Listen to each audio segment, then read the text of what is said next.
All right, y'all. Thank y'all so much for coming to another week of Reflect and Grow with your boy Vaughn Michael, man. It has been a dope week, man. Recently I was in Pennsylvania this week. Had a show out there in Pennsylvania. Great show. Had a great time. Made some fans. People was laughing. Um, it was so fun. You had to be there. And then on Saturday, I was in DC with Eddie Lyles and the DC Comedy Festival guys. You know, they've been putting on some great work. Diamondback Comedy, I think it is. We had a very great time. Um, this week coming up, I got the comedy rent party, so make sure y'all check that out. That's this Friday. You can watch online. You could be anywhere. You could be New York. You could be Tokyo, Japan, anywhere in the world, and you can watch that. So check that out as well. Um, so this week is just gonna be me. Is It's been continuing the journaling journey, which has been very great. I would say, as I've been journaling, like a lot of more stuff has just been resurfacing over the time. Like it's so crazy, man. Like I talk, I think I say this every week. It's just like I didn't realize how beneficial journaling was, y'all, until like this year. Like I've done it in the past 5 years, but like the benefits of it um, was is crazy.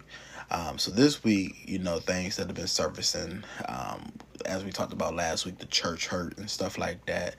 Um, Really just getting to the deep wounds of why I've been feeling this way and why it affected me, and just been processing those things. And um, I tell people all the time, right? I feel like journaling is bringing me what I thought weed would do, right? Because I used to smoke weed and I felt like that was a relief. But weed gave me too much anxiety. Journaling is giving me that now. Like, immediately when I start journaling, I just feel immediate, like, I needed to get that off my chest. Um, One thing that I've been journaling about that I've kind of like come to the understanding is survival mode. And I was talking to a friend about that this week too. Survival mode. I realized, I was listening to them and they was talking about everything they had going on. I was like, dang, they really in survival mode. And I remember myself just being in survival mode. You know, um, hold on one second. Give me one second. I'm about to ask somebody in here real quick. How do you share this?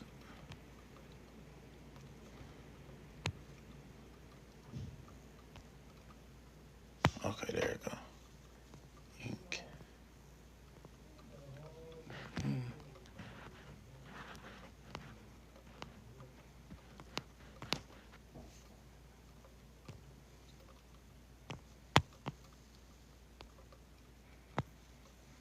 All right, so yeah, so this week, survival mode has been the thing that has been coming up for me, and you really don't realize like how much you be in survival mode.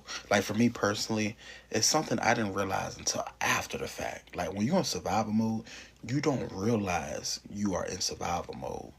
Um, there was like years of my life, I swear that like I was just late on rent every month. Like every month trying to figure out how I'm gonna pay rent, how I'm gonna eat, stressing how I'm gonna get to a gig, um, what the income is gonna come from for that month. And it was just like each month was like over and over again. And I remember that like at one time, um, I had finally like got everything caught up, finances and stuff like that, right? And I was laying in the bed and I just felt this immediate relief. And at that moment, I was like, oh snap, hold on. I've been in survival mode. Like, I didn't even realize that, like, when I reflected, it was just like, yeah, you've been there. And this is the thing, like, a lot of times, um, if you grew up in like a chaotic like environment, especially like as a child, you are used to being in that, so you're like more likely to be like comfortable in survival mode, which is so crazy. So now I've been trying to like identify like exactly when I'm in that survival mode so that I don't stay stuck in it, and because it does feel familiar with me, right? When you in that survival mode, it just feels like it feels normal because you constantly just figuring out how do I get through this day. Like I was explaining to somebody the other day, right? When you're in survival mode, like especially like say I'm an artist, right? There I could get some gigs easily, $100-$200 easily, right? But they don't benefit my career. Say that these gigs are like at a nursing home. I could go get those gigs, but they they don't like promote me to get me to the next level. But I take those gigs because I need them because I need to pay rent. Versus there could be some gigs where they don't pay that much. However, they can help me grow my career, get me exposure, and take it to the next level. But when you're in survival mode, like you can't see that these things are like going to help you get to the next level because you're just so focused on making rent for the day. And so it just keeps you in this loop, keeps you in this trap, and you constantly like in that. And some people end up in that for years. Like I feel like I was in that for a good 2 to 3 years of just constantly like taking whatever I can, trying to survive. And it's tiring and it's exhausting. It burns friendships because you have to have a full cup to be healthy, right? Because also when you're in that survival mode, a lot of times you burn friendships because you constantly need, right? And you're not intentionally needing. It's just that all your needs aren't being met, so you're constantly leaning on friends a lot more than you would. I give you another example of survival mode. I know someone who was like in their mid 30s, right? And they had like 5 kids, and they met this 21-year old who had no kids, and they were trying to marry them in 6 months. They were trying to call it love, but that wasn't love. That was survival mode. That was somebody who, was trying to build stability for their kids so that they can make it, but they saw it as this is all they can see is this is what I need to do. But I'm learning one of the ways to break out of survival mode is to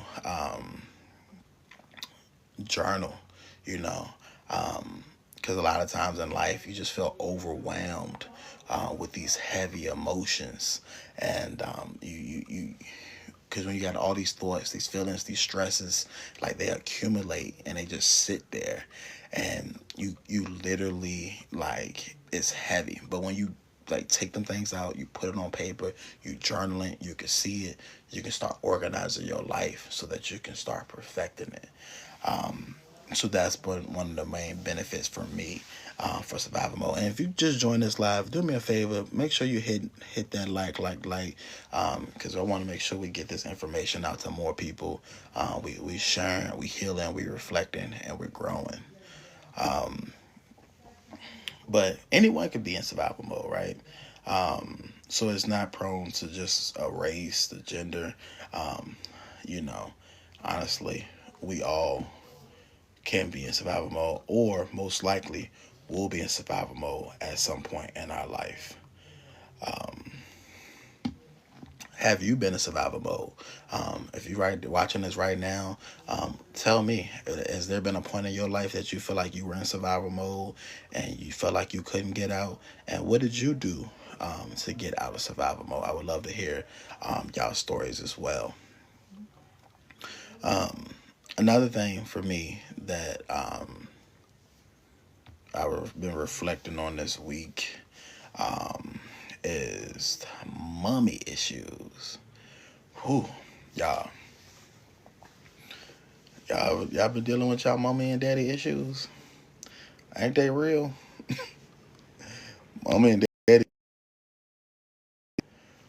mommy and daddy issues is one of them things where like we all affected by. Well, let me say this first of all, right?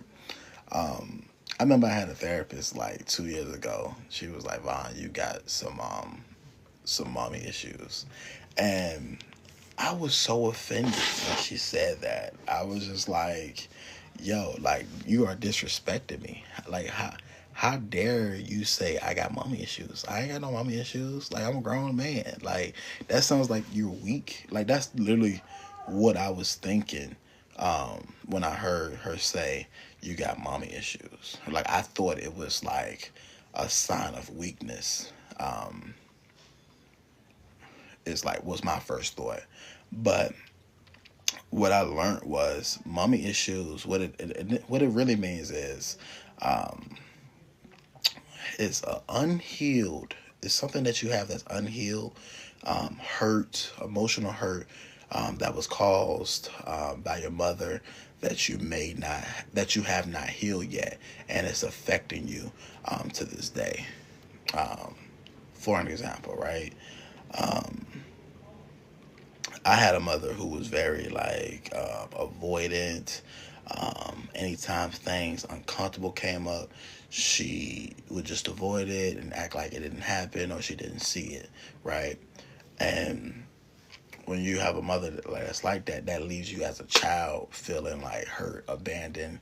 You internalize it, and it like you feel like that's a reflection of your worth as a kid because you can't tell the distinction. So when you as a kid also you can't truly process well not say you can't, but some kids you don't always process what's going on. You might not have the language of what you're actually going through. So that's what happened to me. So I went through these certain situations.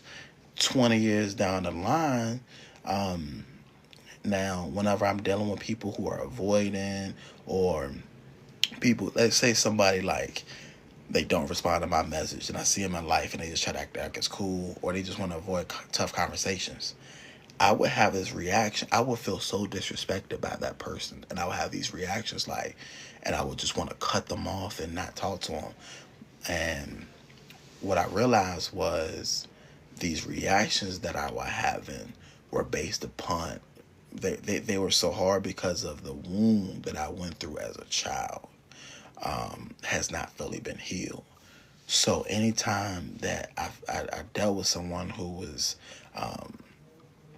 avoiding or didn't address things, and or I felt like they ignored me, it was hitting that same wound pretty much that my mom hit.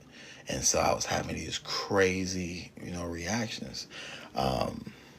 So now what I'm learning, especially like in therapy and stuff like that, is that you really gotta heal those wounds, right? Because they will affect you later in life if you don't. They was affecting my business. Like I'm an artist, and like I work in a field where it is normal for people not to respond to you. Like you could message somebody and they just don't respond. Like there's a lot of unprofessionalism, right? And so I'm dealing with this constantly on a daily basis, and it's just triggering my what's up, poet healer? It's triggering like literally my childhood trauma, and so now I'm burning bridges with people because I never healed those mommy issues. So this week I've been journaling and like just like going through and just like really just trying to understand like you know why I'm feeling this way. And what I learned is I had to understand that you know that my mother avoidance, her you know wanting to stay away from uncomfortable things was not a reflection of my worth. Like I really had to hone in and sit with that, because I think that as kids we take our parents' actions and we internalize that. So I had to figure out, I had to stop internalizing what she did as a kid and realize that was her actions. That had nothing to do with me. That was about her trauma, what she went through. I have to understand she's her own person. And once I like really sat down and started to understand that, it made me like immediately. It's so crazy how like I start seeing other things in my life so differently. It was like, yo, okay, if my mom was like that, it was just a void that wasn't my worth. Okay, so when this person over here doesn't respond, that's not a reflection of my worth. That's just the way they communicate. So I'm no longer angry. So now I can navigate unprofessionalism in a better way. I understand that some people are just unprofessional, and that's it. And that has nothing to do with a reflection of my worth, which is going to help me out long term. Do anybody write in the chat if you have any mommy daddy issues that you've gone through that you have healed from? If so, please share. I would love to hear it. Give me 1 second, y'all. Give me 1 second, y'all. 1 second, y'all.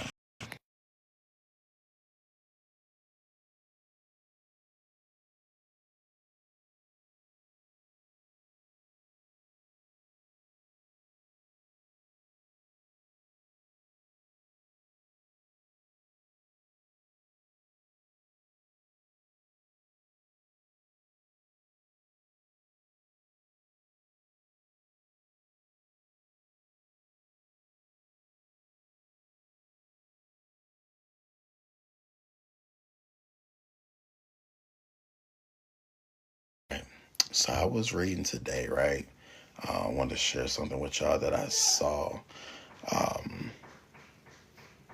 online. Um, a story about somebody said that has daddy issues, right? So the story says, my dad was very involved for the first 5 or so years of my life. Then he started becoming depressive and basically disappeared. I tried everything to get back his attention over the years: hunting, fishing, cars, whatever he was interested in. I started learning about it, hoping to impress him. Needless to say, that never happened. Due to his depression, he'd be hella mean sometimes. The one time he said, "Go buy some rope," and boom, boom, boom, boom. As a teen, all of this showed in my relationship to guys. I was never happy and would feel like stuff if it didn't get lots of attention from guys. I'm still insecure. I try my best to please my guy, and I'm absolutely devastated for hours if he's mad at me. It's over after a couple minutes. He never even yelled at me. But now my dad is basically using me as his emotional dumpster because he's going through divorce right now. He never cared how I felt or simply ridiculed me if I had the audacity to tell him. So this right here is a story from someone that went through daddy issues and pretty much was talking about how they affected her in her life. And as I read that, I'm just like, dang, like I could understand that some of those things as well. You know, because I had a parent that was very critical, harsh, you know, judgmental. And when you don't like heal those wounds, you start to notice that they like show up later in life. You start seeking validation from other people if you never heal those. Like you have to truly understand, like, oh, like that's that parent's issue. That has nothing to do with me. But that is the prime example of a daddy issue. I also wanted to read one other thing about survival mode. Ryan said, "What's healthier, sourdough or dildo?" I have no idea what you're talking about, Ryan. All right. So this article I read today from the Medium is called "Living in Survival Mode." It says,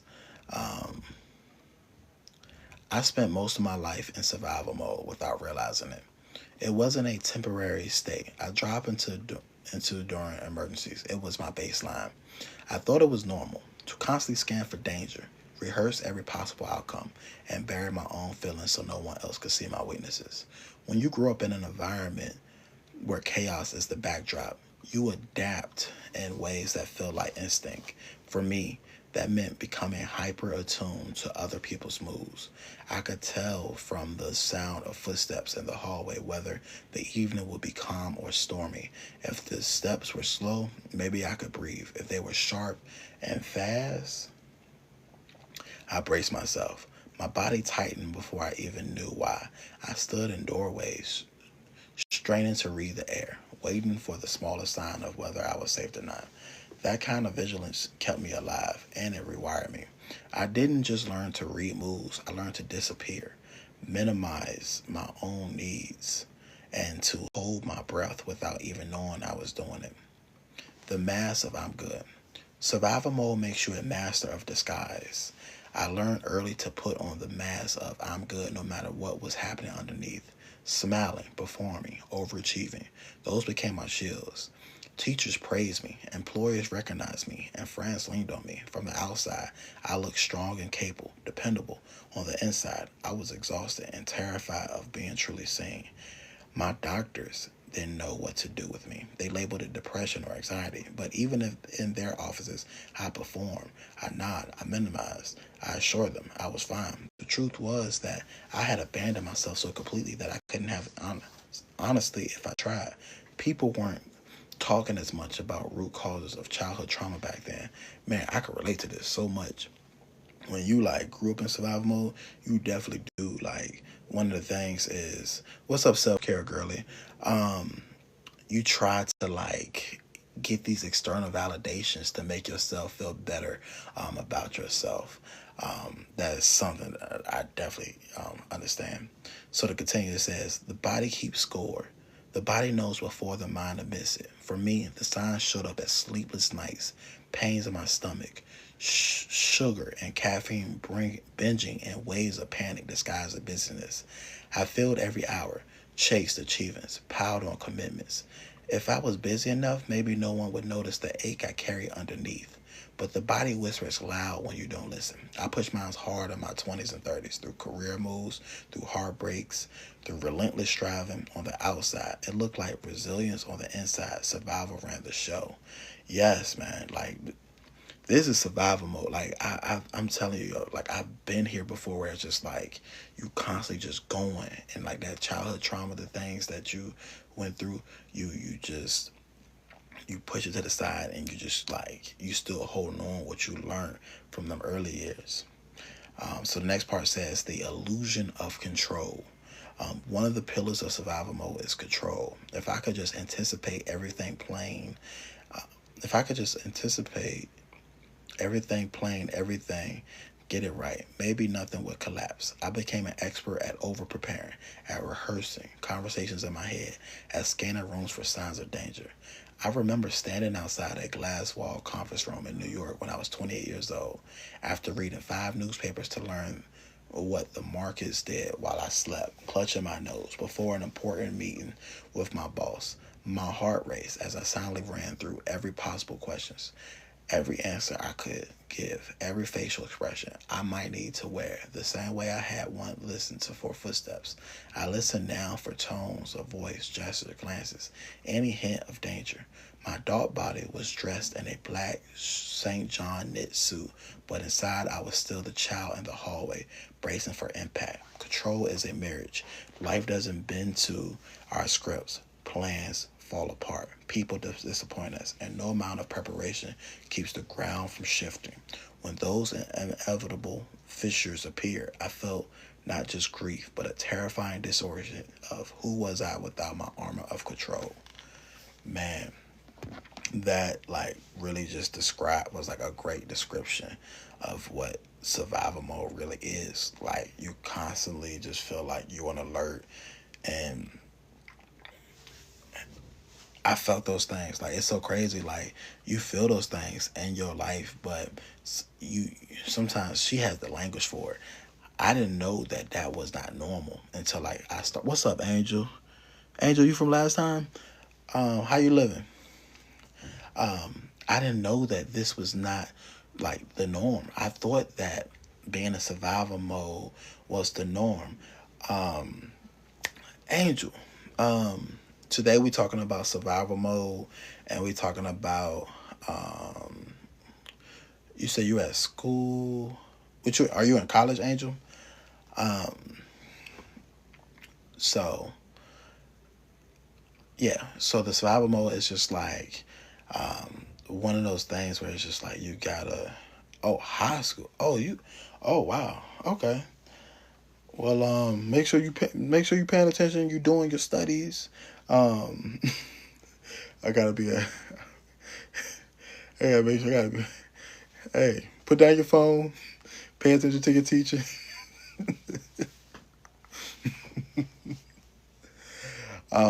But yeah, survival mode is one of those things where it's just like you don't know you're going through it until like you understand like the language for it. And okay, all right. Well, if you ahead, I got you. Um, so the next thing that I wanted to touch on was avoidance. That I noticed. This is one of the things we were talking about earlier, right?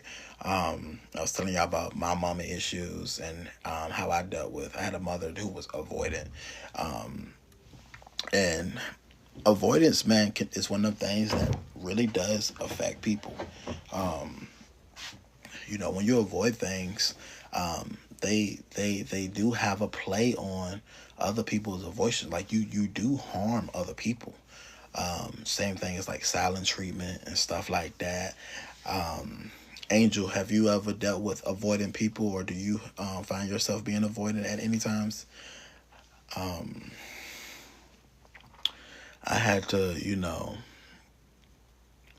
I was telling y'all like I've had like bad reactions to people who were avoiding. Like it was one of them things that would just really make me mad and upset whenever I dealt with people who were avoiding. So um, avoidance, what I learned through journaling this week, is something that really um, you gotta stop avoiding because one thing um, it's a lack like you gotta feel those emotions. Like a lot of times you think like, man, these emotions so heavy and stuff like that, but you if you actually work through those, you feel better on the other side of the avoidance. But people just always just want to skip those.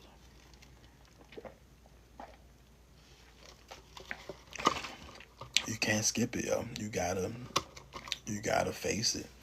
Um, it will in relationships, friendships. Because I got to the point now where it's just like I don't like dealing with people that I feel like are avoiding. Like it makes me feel like, dang, like um, you can't be my friend if you're going to avoid these things. Like how can you show up for me if you're avoiding?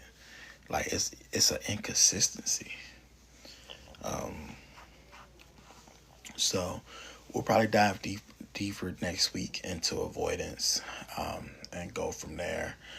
Um, Anyways, this has been a great episode. I'm so glad for everybody that joined today. Don't forget this Friday we got the Rent Comedy Party. Make sure you check that out. You can watch that from anywhere in the world. Um, DM me to get tickets. They are $7. Could be Cash App, Zelle, Venmo. We'll do that. That's once a month, every last Friday of the month. Um, if you're on your healing journey and you growing, comment in the chat for me so I know where you at. And because what we got in here right now, I can't see. But yeah, if you're in here right now, um, where are you at in your healing journey currently? I would love to hear. What's going on, Savannah? What's up, remote teacher?